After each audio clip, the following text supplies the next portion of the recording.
შიცი მაშინ როდესაც ეს ახალი დაავადება იყო 80-იან წლებში დაკავშირებული იყო უზარმაზარ სტიგმასთან და უზარმაზარ უარყოფით განცდებთან შიციანს ორმაგი სტრესი ჰქონდა. ერთი რომ მას აქვს დაავადება, რომელიც იმ წლებში განუკურნებელი იყო და კეთროვანივით ექცეოდნენ. და მეორე დიახ, რომ ის ამას ვერაცხადებდა, ან არაცხადებდა, ან თუ გაიგებდნენ, იყო საშინელი სტიგმა. პირველი შიცით დაავადებული პაციენტი გახსოვთ საქართველოში? ძალიან კარგად.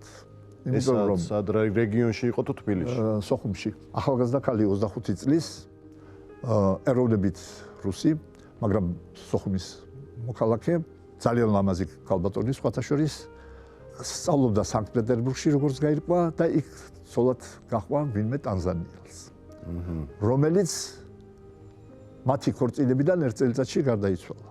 ეს ქალი ჩამოვიდა, აღარ დარჩა სანქტ-პეტერბურგში, ჩამოვიდა სოხუმში და მუშაობდა მიმტანად.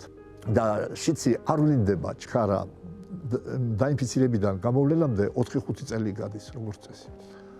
და აი ამ მეუღლის გარდაცვალებიდან დაახლოებით 60 წელიწადში ამ ქალს გამოაჩნდა შიცისთვის დამახასიათებელი კვანძების სხეულზე ეგრეთ წოდებული კაპოშის სარკომა. ეს ექიმებზე უფრო ადრე გაიგო კგბ-მ, გამაღვიძეს დილის 6 საათზე, თავზე დამადგენ უშიშროების თანამშრომლები და მითხრეს ბატონო თეგის უნდა წამოხვე. ახლა ჩემ გაკვირვებული ვიყავი და ცოტა შეშინებული ალბათ ესე იგი და მეუბნებოდნენ სად მივყავარ დილის 6 საათზე? ნუ გაეღებათ და არა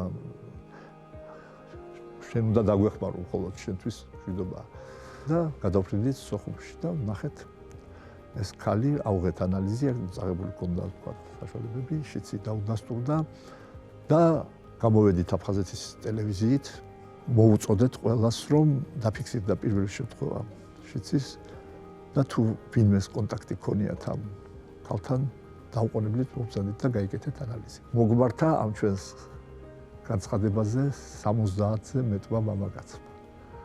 ვისაც კონტაქტი ქონდა ამ ქალთან, როგორც გითხარით, იყო კარგი გარეგნობის ქალი და როგორც ჩანს შესაძფერისი ესეთი შესაბამისი და ამ 70-დან არც ერთს არ აღმოაჩნდა. გადაარჩინეთ ეს ქალბატონი? მაშინ 99 წელს არ იყო რეალური მკურნალობა, ერთ წელიწადში დაიღუპა.